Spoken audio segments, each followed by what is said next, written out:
Көрүшкөнүмө кубанычтамын. Дайыма Кудайга шүгүр деп иштеш керек экен. Эгер шүгүр кылсаң, Алла Таала бергенин көбөйтүп берет. Шүгүр кылбасаң, берген жакшылыктарын алып коет. Эгер адам шүгүр кылбаса, рахмат айтпаса, жакшы нерседен деле кемчилик таба берет экен. Даамдуу тамак болсо, эмнеге майы көп деп айтат экен да. Неге суусу аз? Издесең, адамдан эмне издесең ошону таба бересиң. Көзүң көрүп турган орго бул чоң бакыт.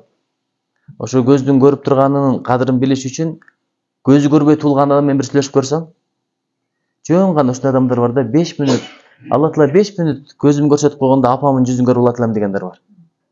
А сен апаңдын жүзүн күнүгө көрүп атасың, ошого бир жылмайып койгонго жарабайсың. Тамак ичип кет десе, жок, мен ишим бар деп дүңк-дүңк этип чыгып кетесиң. Армияга баргандар жаман сагынат апаларынчы. Неге дегенде, ал жакта тамак ичип кет деген эч ким жок. Колум бошогондо ичем дегенге убактың да жок. 20 мүнөт берет, ичсең ичип калдың, ичпесең жок. Мурда дедовщина деген балекет болгон, чоңуракта кичинекейлердин бутун тебелеп койсо ичпеш керек экен. Газ деп туруп тебелесе батпай ичиш керек экен. Ушундай бир балекеттерди көргөндөн кийин апасынын мээримине эстейт экен да. Ошон үчүн ай тийген тескей тескейби, алтындай апам эстейби, алтындай апам эстесе ай сайын келип кетпейби деген кыргыздын бир армияда жүргөн жигиттин ыры бар. Ошо Кудайга шүгүр дейли, колуң кармап атат. Жакында германиялык окумуштууларбы? Жасалма колду ойлоп тапты. Ушундай мактап атат. Алманы кармай алат экен деп. Карап турсаң, эптеп бир алманы араң көтөрөт экен. А сен колуң менен турник ойноп атасың, колуң менен кире көтөрүп атасың, суу көтөрүп атасың, учурашып атасың. Ошонун жакшылыгын билбейт экен. Бизде адам качан жакшылыгын билет, жоготуп койгондон билет экен. Ушундай жубайларды билем, өмүр бою аялын сындаган, аялын жактырган эмес, урушкан, кылгандарынан дайыма кыйкым таап турган, бирок аял өлүп кеткенден кийин төшөгүн сылап жаткандарды билем.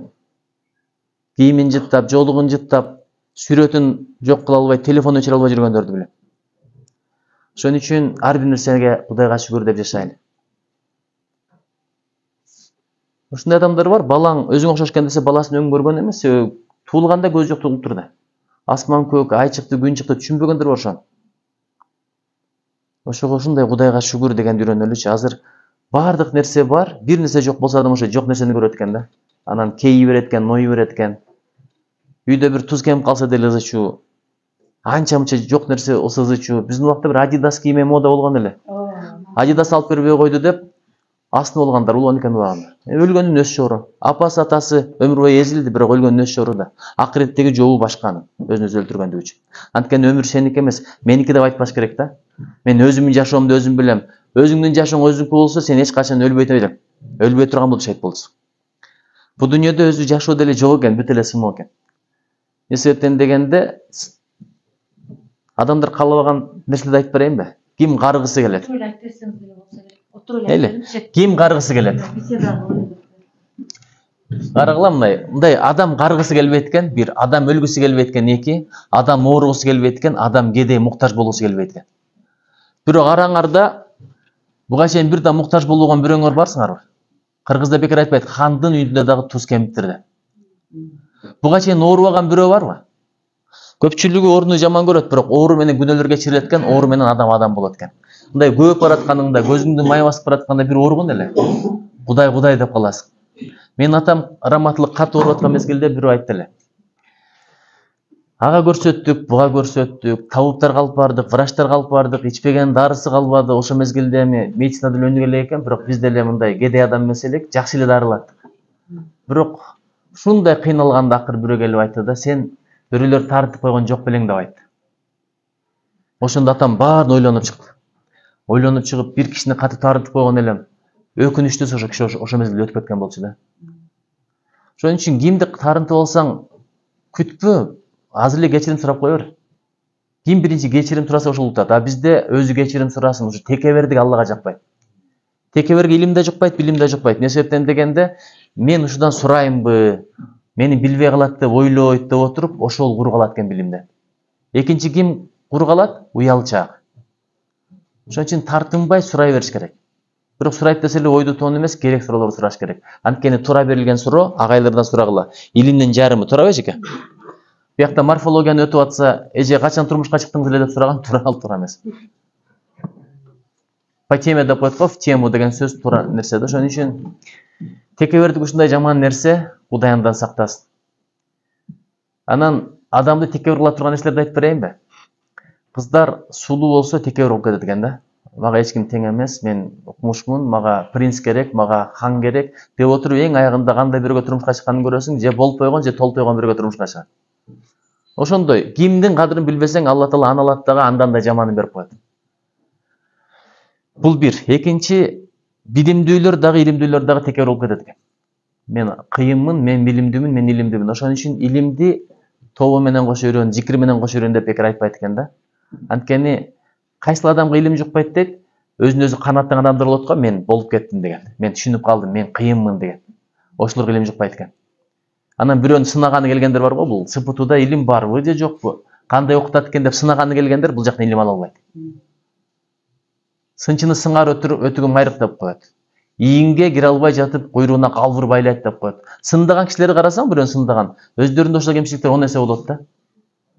Текебер адамдын белгисин айтып берейинби? Мугалимдер бир акыл айтса, же аалымдар бир акыл айтса, телевизордон чубак ачып сөйлөп атса, мынтип айтат экен да, мына сага айтып атат дейт экен.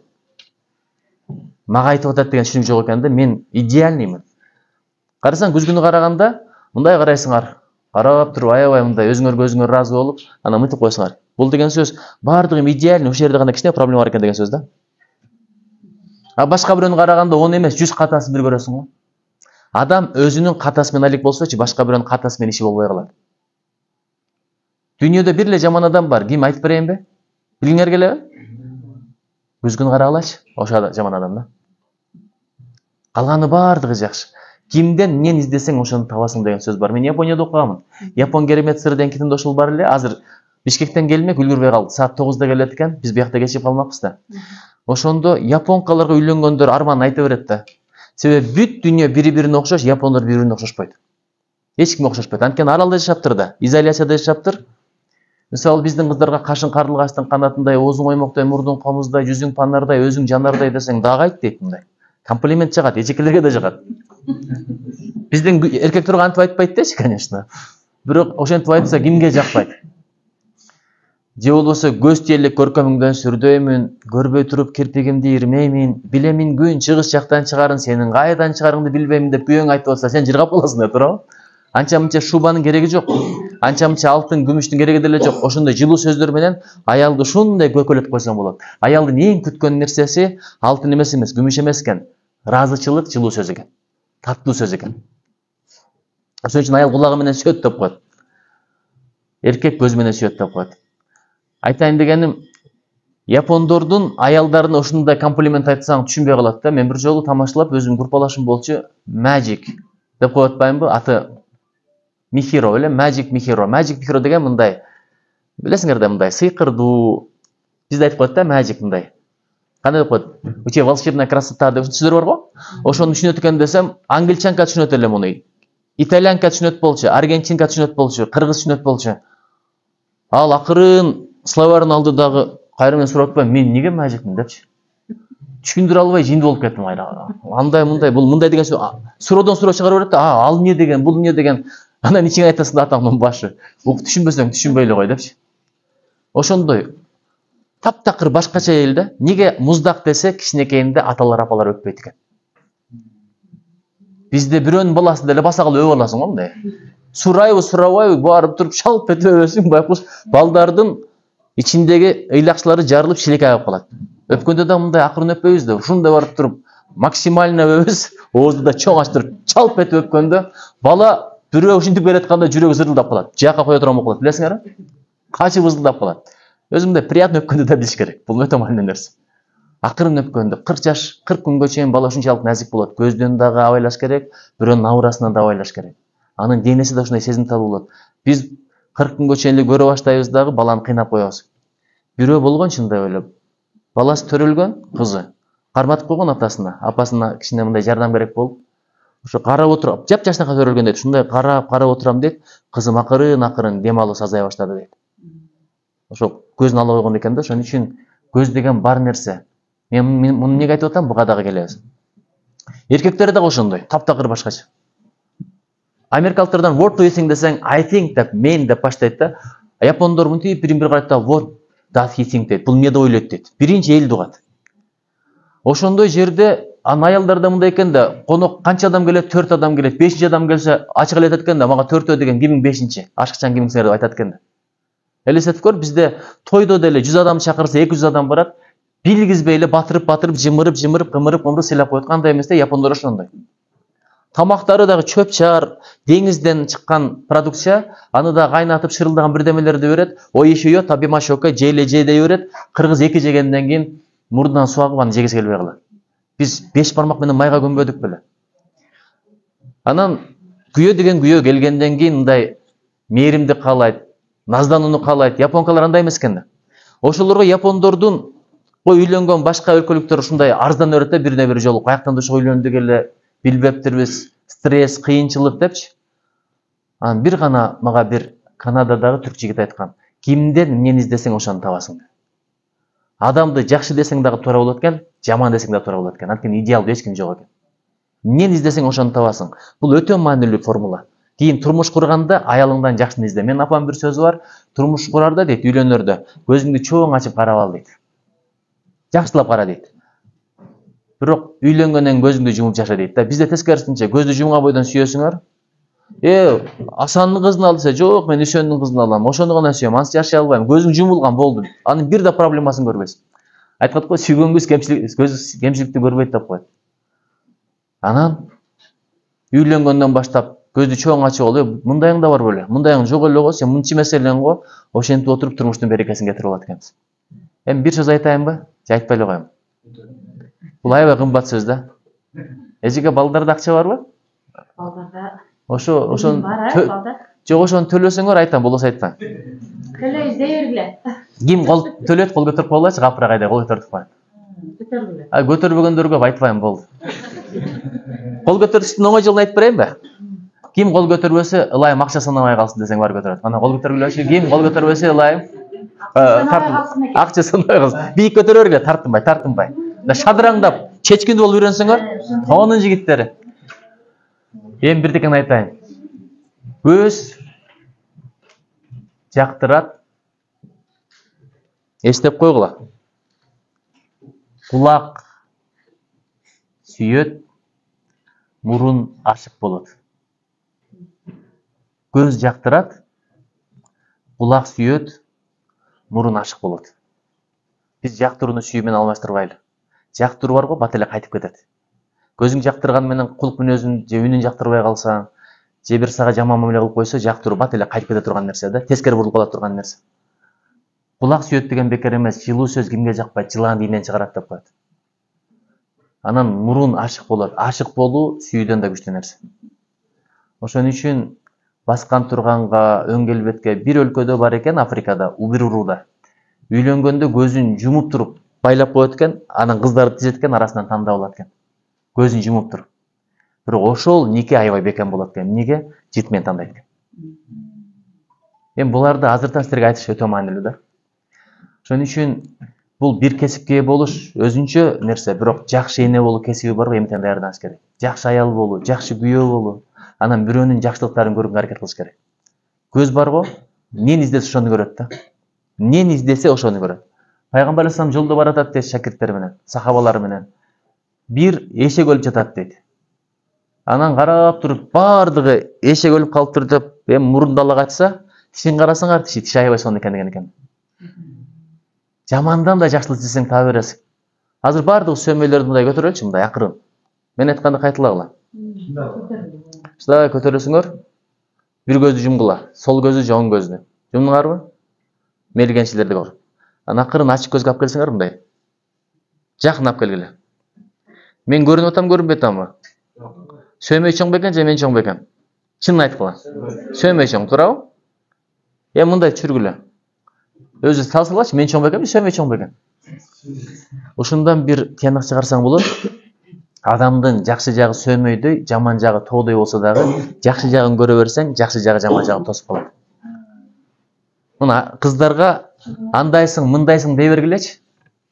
Адамды оңдой албайсың аты. Көп сүйлөйсүң. Же үй бүлөдө атаң деле сен вообще колуңдан эчтеке келбейт. Мындай жөндөмүң жок, сени эмне шымга ороп алды деген сөз бар, билесизби? Ошондой сөздөрдү көп айтат да бизде. Чет өлкөдө дух берет экен, дем берет экен, балдардын жакшы жактарына, бизде эмес. Ага айткандай Африкада ушундай экен. Бизде эшексиң, чочкосуң, адам болбойсуң, мээң жок. Асанды карабайсың, мүшөндү карабайсың деп отуруп, балдарды шаңыздырып коет экенбиз да. Ошентип эч качан оңдой албайт экенсиң. Кыздар кийин күйөөңдү оңдогуң келсе, күйөөң питене деп коет го. Сараң болсо, жмот болсо, анча мынча бир 5 сом берип койсо дагы шедрийм деп айта бергин эле. Аябай шедрийсиң да. Сен ушундай айкөлсүң, ушундай берешенсиң десеңчи, эркек мындай шерденип кетип, дагы эмне алып берейин деп баштайт экен.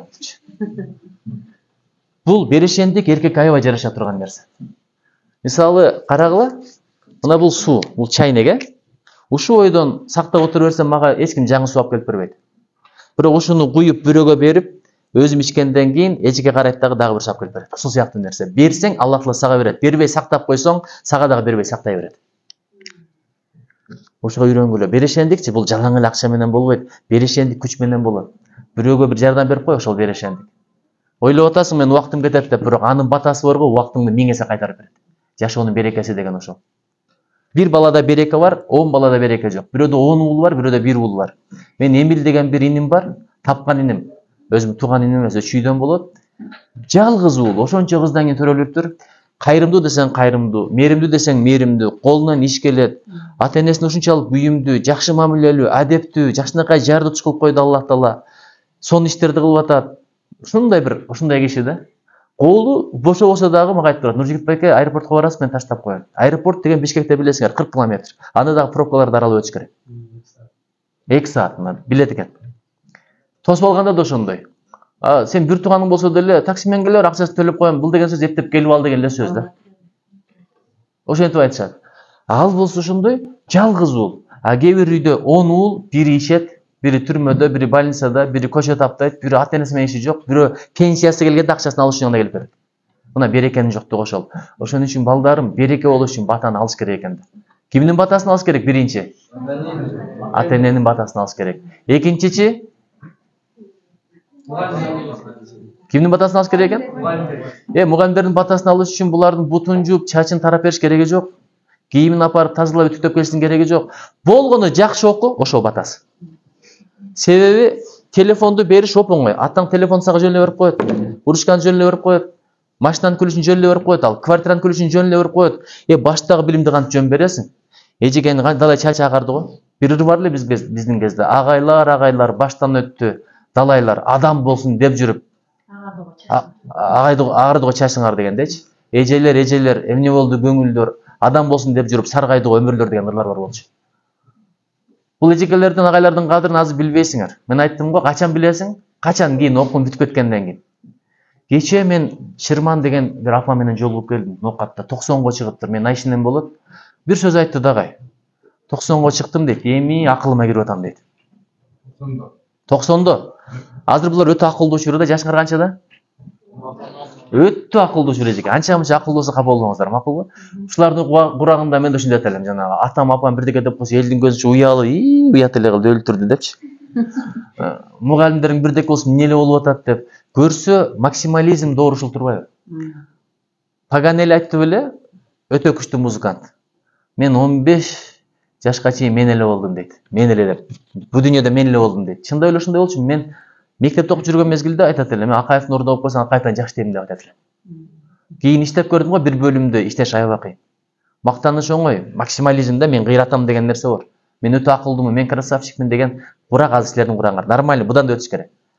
Мен силерди түшүнөм, силер мени түшүнбөйсүңөр. Анткени силердин курагыңарда мен болгонмун, менин курагымда силер боло элексиңер.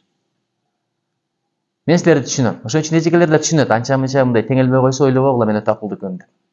Өзү эки адам урушуп кетсе ким күнөөлүү билесиңерби? Акылдуусу күнөөлүү. Ошон үчүн 15 жаштан 25 жашка чейин мен жана Моцарт дедим дейт. 25 жаштан 35 жашка чейин Моцарт жана мен дедим дейт. 35 жаштан баштап Моцарт калды, мен жок дейт да. Мына агайлардын сөздөрүн угуп жүргүлө, кийин айтасыңар. Агай жөн айтпаптыр, ушуну жөн кайра айтат эле. Чындап элечи, түшүнбөйт экенсиң, кийин түшүнөт экенсиң. Атаң бирдекени айтат, жинин келет, мени нандын ушагын тер деп көп айтат эле.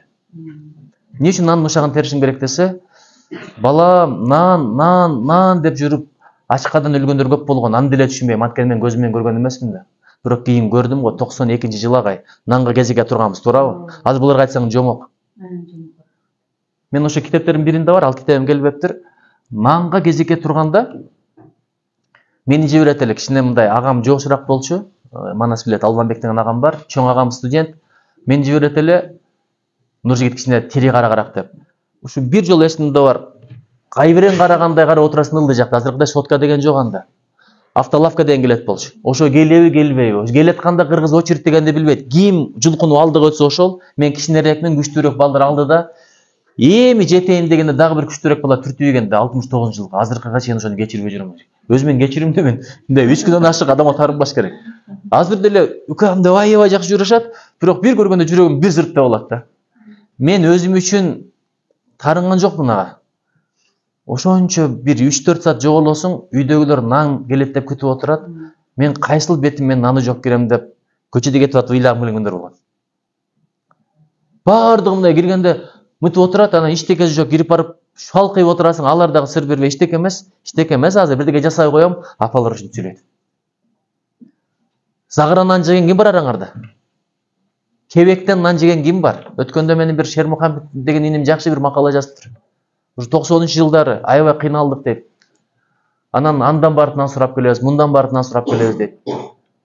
Бет түгөнгөндө анан апам дейт, кебек бар го, кебек. Электен калган. Ошодон нан жасап берген дейт. Анан бир күнү дейт, сүттү апам саап берди, барып саттым дейт. Акча колума түштү дейт, келип ун алдым дейт. Экинчи күнү дагы ошентим дейт. Үчүнчү күнү келетканда дейт, ошо мезгилде лото деген чыккан, билесизби? Билесизби, лото деп базарларда ойнотот эле. Анан утуп алдым дейт. Ошондой сүйүнгөн бойдон ата сода жакшы болду деп калганын катып коюп алып келдим дейт. Кийинки күнү дагы лотого барып дейт, кечеги акчамды, бүгүнкү акчамды баарын уттуруп ийдим дейт. Үйгө кантип барам, нун жок, нан жок деп өтө катуу ыйладым дейт. Боздоп ыйлап анан үйгө келгенде дейт, апама айттым дейт. Апа уурдап кетти. Балекетке айтамбы дейт, лотого алдырып ийдим дейт. Анан апам башыма сулап, балам капы болбойчу. Азыр бирдеме кыла коем деп ошондо кебектен нан жасап берген дейт. Ошол болду. Мен кебектен апам нан жасап атканда дейт, төшөккө башымы катып алып боздоп ыйладым дейт. Апамды бир туугандарды ушул акыбалга калтырган акмак. Анан өзүм сөз бердим дейт, эч качан кумар оюнга жакындабайм деп. Ошон үчүн балдарым ушундай заманды биз деле көрдүк. Бирок жокчулуктун балдары кыйын чыккан, токчулуктун балдары бош болуп атат, туурабы агай? Азырчы эртеден кече Куран окуган балдарды Идрис Айтыбаев деген иним айтып атпайбы? Куран окуп окуганда мындай окуйт экен да мындай. Мен бир медресеге бардым, тынбай ушинтип жатташат экен да. Эмнеге десек, адам кыймылдап турса мээси жакшы дейт экен. Кан жүгүрүп турат экен, анан тез чарчабайт экен. Анан бир калпта отура берсең, ошон үчүн алмаштырып туруш керек экен да, дененин көнүгүүсү менен акылдын көнүгүүсүн алмаштырып туруш керек экен. Ошон үчүн балдарым, илим билимди алгыла, ким эгерде 1 саат илим алганга чыдабаса, илимсиздиктин кордугун өмүр бою көрөт. Силер азаматсыңар, эмнеге билесиңерби? Жаш баланын акылы колдо деп коет, туурабы? Менин акылым азыр башыма да чыга элек экен. Эми башыма чыгып келаптыр, 47-ге чыктым. Агай менен ичигенин акылы жүрөгүмдө. Азыр мындай отуруп баарлашып отурганда мен бул кишилерден көп нерсе алдым. Кече ошо 90-догу апа өмүрүндө окуп жанында бир мугалим канча жылдан бери. 90-догу апанын сөздөрү мындай даамдуу да. Окуп бирок караң, тажрыйба, акыл жүрөгүнө түшкөн. Мен 40-ка энди чыктым, 90-го дейт, эми чыгып атам дейт. Эми акыл кирип атат мага дейт. Ушул сөз мага өтө таасир этти эжеге. Чын, эми акыл кирип атат. Мына жөнөкөй адам. Ошон үчүн кыздары жакшы чыгыптыр, балдары жакшы чыгыптыр. 7 кызым, 7 шаарым дейт. 7 кыз төрөп коюптур. Андан кичи баласы мен менен күйөөм бир да жыл айткан жок дейт. Эмне кыз төрөйсүң деп. Биз кимбиз, сен кыз эмнеге төрөйсүң деп айткыдай. Алла Таала бергенге разы болуш керек. Ошондо бербей койсом эмне болот эле? Бир окуяны билесиңер. Жалаң кыз төрөй берет. 5-чиси дагы кыз болуп калганда барбай коет да. Анан ушундай барбай, аял эми шагасынат, төрөгөн оңой эмес, эжекелерден сурагыла, эркектер түшүнбөйт экенбиз аны. Аялдын төрөгөндөгү азабын бүт эркекке берсе, эркектердин ошончо миллиард эркек чыдай албай өлөт экен. Бир эле азап, бир аялдын азабына чыдай албайт экенбиз. Ошон үчүн аялдарга эмитен жакшы мамиле кылгыла, кыздарга эмитен жакшы мамиле кылгыла. Кыргыз бекер айтпайт эле го, кыз үйдөгү конок депчи. Мына кыздар деле конок, бүгүн биякта болгон менен эртең бирөө көлгө түшөт, бирөө карагулжага, бирөө ноокатка. Кызды кордогон кедей болот деп бекер айтпаптыр да. Кыздан кабар албаса, ошондо сурагы жаман экен акырет. Анткени кыз мына балким бияктан башка жактан келген келиндер өзүңүн айылыңан бирөө кабар алып келсе, ушундай көңүл көтөрүлөт экен да, ушундай дем болуп, ушундай сүйүнүп, ошо кыздын сүйүнгөнү бар го, сенин жолуң ачылганга себеп болот экен. Мына кыздарга аябай жакшы мамиле кылгыла. Кыздарга мындай нафс менен карабаш керек. Ким нафс менен караса ишенип койгула, бул карыз. Кийин сен да кызды болосуң, ага да бирөө нафс менен карап коет. Эжең барбы? Бар. Карындашың барбы? Бар. Апаң барбы? Бар. Булар да ошондой эле карагыла. Бул карыз деп коет. Бирөөнүн кызына кыянат кылсаң, сенин кызыңа сөз кыянат болот экен. Карыз деп коет мунучу. Бирөөнүн аялына кыянат кылсаң, өзүңдүн аялыңды ойлоп кой. Бул кайтар дүйнө деген нерсе бекер эмес. Жакшы кылсаң өзүңө, жаман кылсаң өзүңө, өйдө карап түкүрсөң кайра түшөп өзүңө деп коет. Ошон үчүн айтайын дегеним, менин акылым башыма эми чыгып атат, агайлардын акылы жүрөгүндө. Эжеке балким менден да жаш болушу мүмкүн. Бирок силердин акылыңар бала кезде колдун ичинде болот, билесизби? Мындай баарын көрүш керек да, бала дегенчи мындай көрүш керек колдун ичинде. Азыр булардын башында эмес, бутунда да. Звонок болсо чуркап аяка кетсе, чуркап бияка кетсе. Азыр мындай манжасында болуп калды. Эмнеге анткени телефонду көрүш керек да только ушундай болуп калды. Биз футбол тээп кетет элек. Ушу бир бут кийим менен футболду эле тээ берет элек, баскетболду ойнай берет элек. Ошол мезгилдеги туфлилерге рахмат, жыртылбайт экен. Кичине мүмкүнчүлүк болсо эле эшикке качып алып ошондой кылат элек. Азыр бекине калып эле муну карайт, муну карайт. Мурда бузулуш үчүн сыртка чыгыш керек болду. Түнкү клубка барыш керек эле. Азыр үйдө отуруп эле бузулуп атпайбы? Эмнеге? Ушунун ичинен баарың эле Айтматовдун чыгармасын окуган жоксуңар да, турам. Ачыгын айткылачы. Мотивациялык бир сөздөрдү уккан жоксуңар да. Ошо мотивацияга кирем дегенде эле шайтан бирдекени көрсөтүп коет, аны басасың, муну басасың. Жарым саатта 300 видео көрөт экен жаш бала. Бирок биринде эстеп калбайт экен. Мына. Бул сени тупой кылып атат. Көзүңдүн нурун кетирип атат. Бүкүр кылып атат.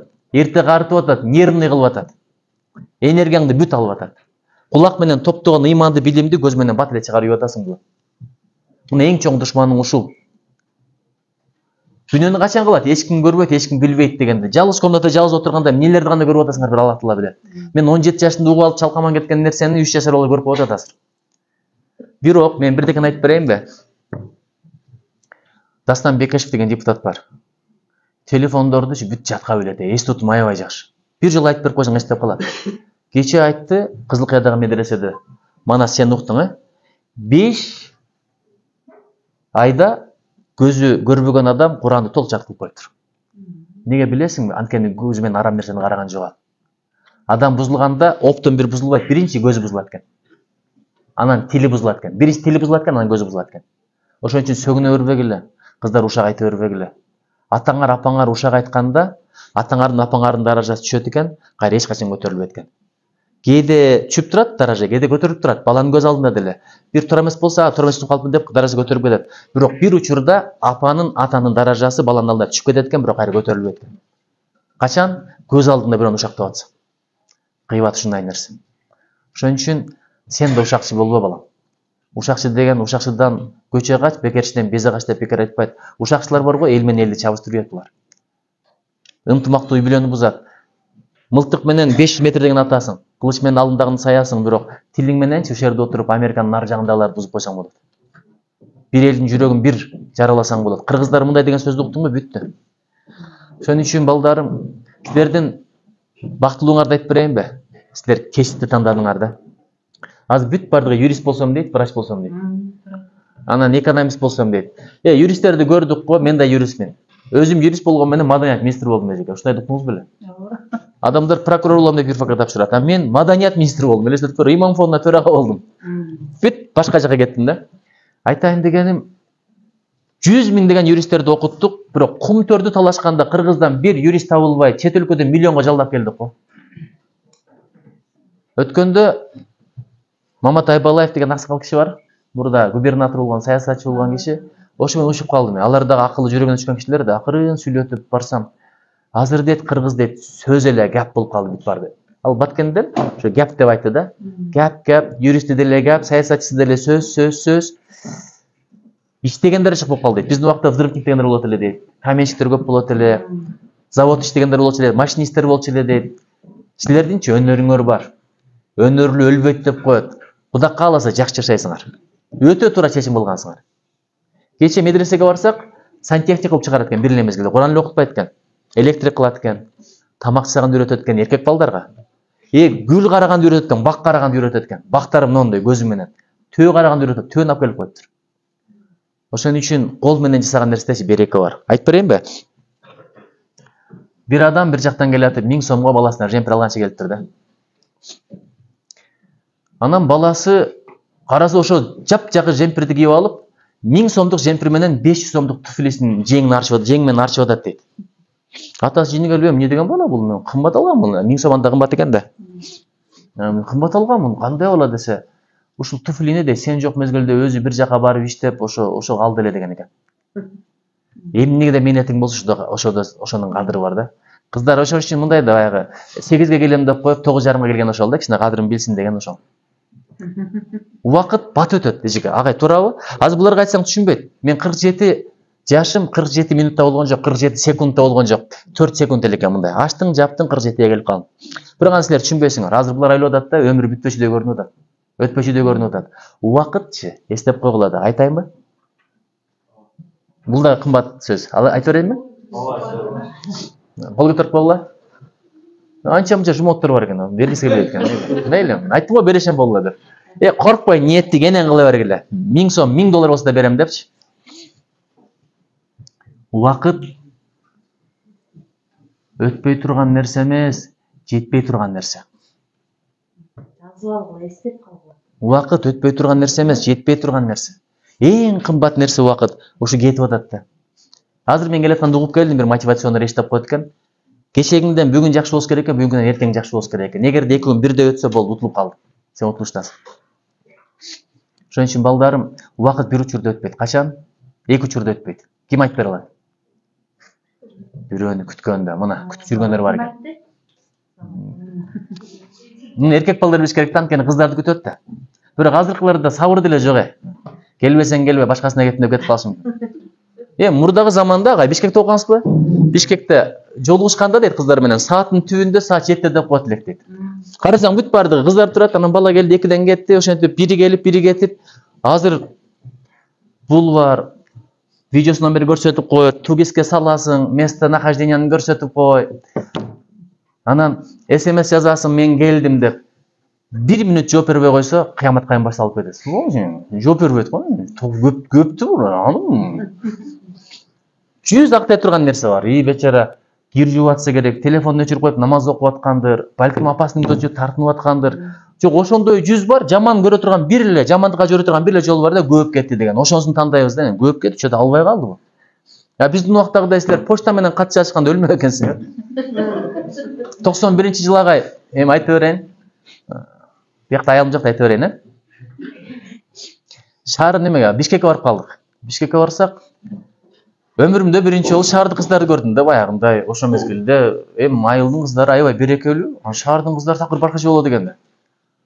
Анан сүрдөп, какап-чакап турсам, сенин атың ким болот деп бирөө сурап калды. Анан Нуржигит десем, сен шарттар окшош экенсиң деп койду. Өзүмчө эле ушундан баштап басканым деле башкача, чачым деле башкача. Көрдүң, бир ооз сөз менен өзгөрчү булар. Өзүмө мындай ишеним пайда болду. Анан улам келип кызыгып сурап коет. Карасам, бир татмай кыз экен. Анан адресин башка балдар сураса бербей, мага берип атпай. Анан кат жазам. Күн сайын келатып почтальонун тажатам да, неме, кат келген жокпу? Кат келген жокпу?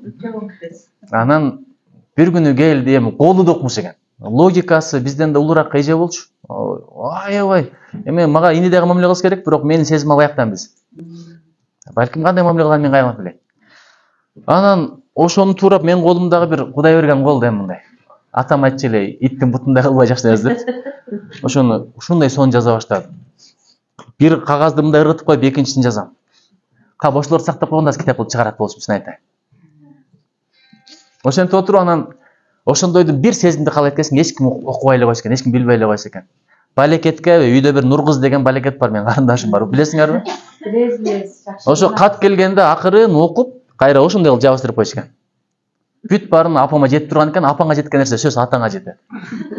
Сен жашырган сырың ааламга таркап кетсе, жиниң келет да, туурабы? Конечно, ал тагдыр. Айтайын дегеним, ошо мезгилдеги сабырда бир ай келбесе дагы ушундай. Азыр бир ай эмес, 1 мүнөт жооп бербей койсо, достуктан чыгарып блокировка коюп атасың го. Агай сагынуу жоголду азыр. Кече мен ушу менен акырын жыйынтыктайын. Дагы бир 14 мүнөттөн биз кетебиз. Башка даңыр. Ноокатта бир көлдөн эжеке турмушка чыгып турду да, качан келгенсем 69-жылы дейт. Ошо мурда аябай сагынчумун дейт. Аябай сагынчумун дейт. Жыл сайын барчумун дейт. Ноокаттын центрине келип, телеграф беле ошо жакка келип алып дейт. Анан очередке туруп, 3 мүнөткө деп заказ берип, анда дагы албай калса, алып калса дейт, кандай жакшы, атам жакшы, апам бүт баарын сурап чыкчубуз дейт. Азыр эми телефон деген чыкты, Нью-Йоркто болсо дагы сага чалса айтасың го, анан чалчы.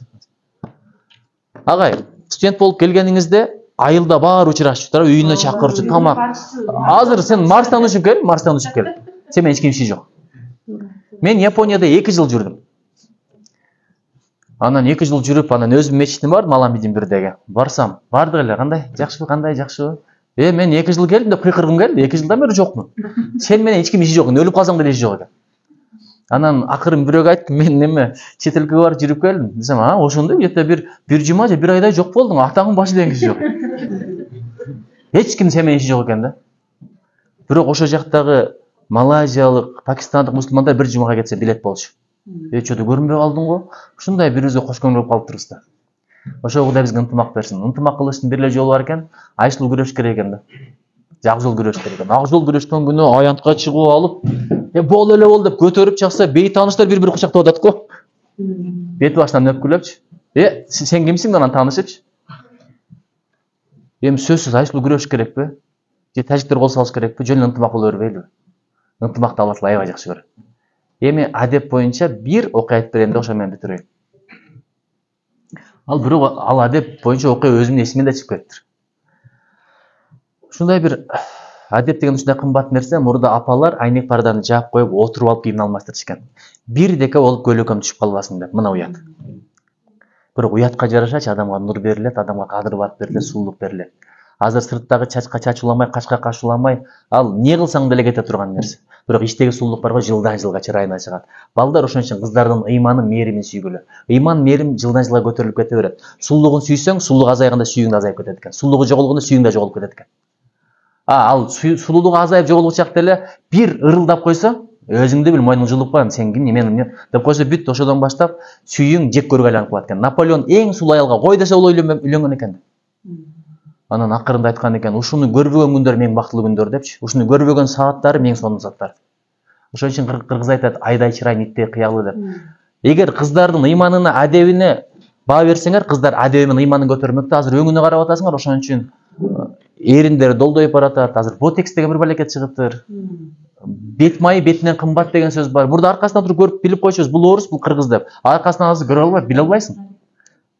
Мына здравствуйте десең эле кыргыз деле карапайым, капкара эле бир айлы. Кандай жакшы, эмне болду деп карайт. Ошон үчүн Кудай Таала аманчылык берсин балдарым, тынччылык берсин. Мен болгону кичине сүйлөшкөнү келдим. Мындай сабак деле өтөйүн деген жокмун, акыл деле айтайын деген жокмун. Бирок агайларды, эжекелерди сыйлабасаңар, силерге эч качан илим жукпайт, ушуга ишенип койгула. Агайларды, эжекелерди капа кылсаңар, булар сага эчтеке дебейт, бирок жүрөгүн жаап коет. Жүрөгүн жапкандан кийин сага илимин бербейт булар. 2 аласыңбы, 5 аласыңбы, окуйсуңбу, окубайсыңбы, эмне болсо ошо бол, аксынын баш жошо бол, ушундан Кудай сактасын. Кошоматты ата энеге кылат, анан устатка кылат, башка эч кимге кылбайт. Президентке дагы, депутатка дагы, акимге дагы кылбайт. Ошон үчүн көбүрөөк кызматын кылып калгыла, жүрөгүн жылытып калгыла. Кийин окууну бүтүп кеткенден кийин деле сүзүп өтпөй кабар алып тургула. Ошондо жолуңар ачылат. Мен өткөн эжекелериме бир барып келдим. Ушунчалык кымбат болот туруп эжеке. Бир кыдырып келдим. Аябай сүйүнүшөт экен да, мен ушунча жыл колум бошоп отур. Жолдо саламдашып койсо кандай болобуз? Ошо күн кетке булуттарыбызга жүрөбүз. Ошон үчүн илимдүү болгондо мурда Исхак Разаков айткан экен, адам бололучу. Биз көрсөм эмнеге адам сыпаттары азайып баратат десагай, балдарды бай бол, бий бол, депутат бол, министр бол, адам бол деген сөздү айтпай калыптырбыз. Баары бир тарыхта адам калат, бейишке адам түшөт. Бул жакта оомат аркасынан оомат болуп, жалаң бай болуп, бий болуп, тияка тозого кетип калсаң эмне болот? Тапкан акчаң түнкү клубтарга, казинолорго иштеп атса, Кудай ошондон сактасын. Ошого биринчи жаштык үчүн жооп бересиң Алла Тааланын алдында. Жаштыгың үчүн, экинчи өмүрүң үчүн, үчүнчү рызкыңды кайдан таптың, төртүнчү рызкыңды кайда короттуң, бешинчи илимди кандай амал кылдың. Жакшыла билим ала бергиле. Ким самса жасаса, ошону дагы өнүктүрө берсе, ошону менен байып кетет экен. Бир устат шакирттери толтура бир өнөрдүн ээси бар экен. Өзбекстанда билесизби кандай өнөр? Айтайынбы? Бул бекер эле. Пычак курчутмай экен агай. Ошону менен бала бакырасына үйрөтүп коюптур, ошо менен жан багышат экен. Пычак курчутпай барго? Бир иштин майын чыгар, Алла Таала ошону жакшы көрөт. Кудай кааласа силер ушул өнөрдү аркалай бергиле. Азыр Германияда сантехник чакырсаң 1 айда келет экен. Адам жетпей атыр. Ошол жака барып биздин бир сыяктуу сантехник электрик жыргап жүрөт. Бүт дүйнөгө азыр адам төрөлүп азайып атат. Европада, Японияда өнөрлөр чакыра баштайт. Ошон үчүн эң сонун кесиптерде болду. Кудай кааласа завод, фабрика сала турган болсок, мени чакырбайт. Бул жак чакырбайт, биринчи сени чакырат. Ошон үчүн балдарым, Кудай колдосун, коргосун, жолдосун. Анан жылмайып жүргөндү үйрөнгүлөчү. Мындай сүрдүп отурат десеңер, мен аябай сүрдөп кетипсилер. Жылмайуу садага, турмушка жылмай, турмуш да сага жылмайт. Бизде эжеке Америкада, батышта, чыгышта жылмайгандар аябай көп. Америкада мындай кетип атсаң эле, бейт болсо да хайда өтүп кетет. Кечке сүйүнөсүң, мен да бирөөгө хайдап коеюнчу деп теги жаңы. Бизде бирөө кетип атып, ассалам алейкум десең, эмне сен мени таанысың деп го. Бирок көпчүлүгү салам айтсаң, мындай көңүл көтөрүлүп кетет. Бейт болсо да. Мен эртең менен салам таркатуу саатым бар. Намаздан кийин бага аралап жүрүп, алдыма чыккан баарына салам айтам. Жаш балдар барбы, ошолордон бери салам айтам. Убактым жетпей калды, убактым жеткенде мен дагы кенен айтып берет элем. Мунун акыбетін. Эжеке бул биринчи сериясы, биздики сериал болсун, 100 серия кылалы, кайра келип кетип турайм Кудай кааласа. Биринчи лесинатыңызды айтты эле.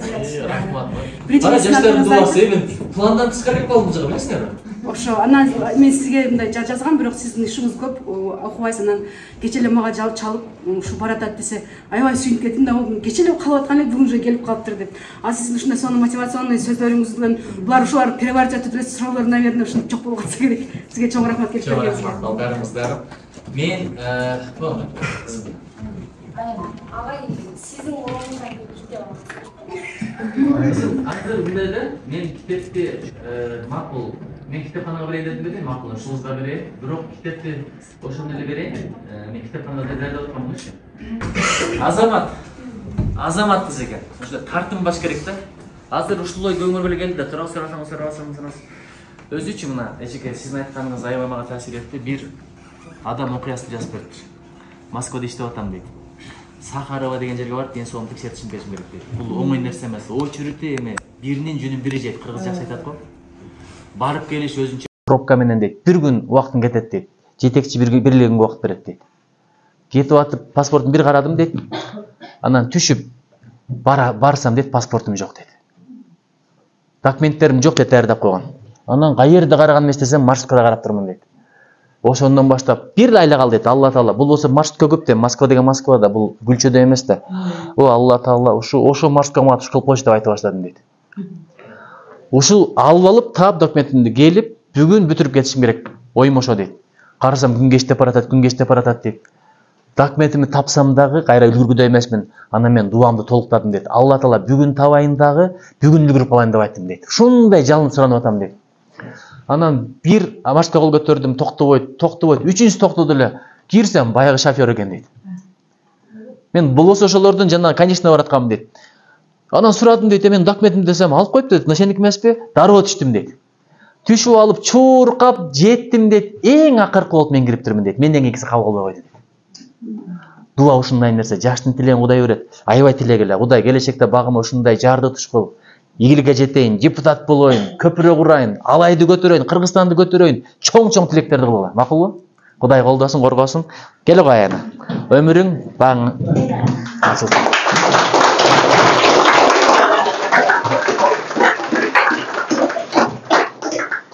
Бактылуу бол. Рустам Абилов. Автор ушул жигит мына. Жанына келсең бир киши. Кана? Майрамбек кайда? Сырттан чыгып окшойт. Майрамбек жанагы эмне деген китеп? Баалуу китеп дүкөнү. Баалуу китеп дүкөнүн ээси ошол жигит. Манас жогорку кеңеште иштеген, айыл башчысы болгон. Бизнесте жүргөн жигит. Булар кызмат кылганча келди. Эгер менден уялып гана сүйлөп айтат, Рустам сүйлөп берсе да окумош, өзүнчө да чакыргыла, макулбу? Ооба, өзүнчө келдиңиз. Өзүңүз айткандай, чындыгында ушу эмелердин, даткалардын мекени. Мына өзүңүз көрүп атасыз, алайдан бир топ депутаттар чыккан. Сиз айттыңыз, мурун 13-14 депутат чыгып кетти эле. Ошон үчүн алай ушундай жакшы жер. Алайга келгениңизге чоң рахмат. Ушу келип, ушу жаштарга ушу жакшынакай бир тарбиялык маселелер боюнча айтканыңызга чоң рахмат. Ушу ишиңиз илгери болсун, ден соолугуңуз болсун. Ар дайым ушу элдин алдында маанайыңыз жарык, жүзүңүз ачык болуп, ушинтип элге жакшы нерселерди айтып жүрө бериңиз. Сиздин ар бир сөзүңүз бизге ушундай таасирди берди. Чоң рахмат. İşiniz ilgili olsun. Hiç